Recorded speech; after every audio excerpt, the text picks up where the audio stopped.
Saturday plan చేయాలా. Saturday అంతా కూడా క్లియర్గా ప్లాన్ చేయండి. సర్టిఫికేట్ వెరిఫికేషన్ మేము ముందు మెరిట్ లిస్ట్ ఇష్యూ చేస్తాము. మెరిట్ లిస్ట్ ఇష్యూ చేసిన తర్వాత certificate verification, whether it starts on Sunday or Monday, will give you confirmation by tomorrow అనమాట. By tomorrow afternoon will give confirmation. Certificate verification Sunday ఉంటుందా Monday ఉంటుందా అనే అంశం మీద we are verifying in terms. Because sports నుంచి మనకి ఈ రోజే లిస్ట్ రావడం జరిగింది.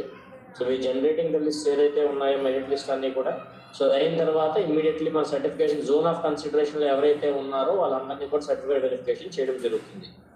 One important aspect everybody should make note of ఏంటంటే, సర్టిఫికేట్ వెరిఫికేషన్ వచ్చిన వాళ్ళలో there will be high chance for the final selection, but there will be remote chance of some people might not be selected because వాళ్ళ second option get ineligible, second option vacancy ఉందా లేదో మనకు తెలియకపోవచ్చు. అందుకు so certificate verification zone of consideration ఉండాలని పిలుస్తాం. But that అన్ని verify చేసిన తర్వాత ట్రాన్స్పరెంట్గా మళ్ళీ వెబ్సైట్లో పెట్టి ఫుల్ రిజల్ట్ మళ్ళీ మనకి ఇవ్వడం జరుగుతుంది.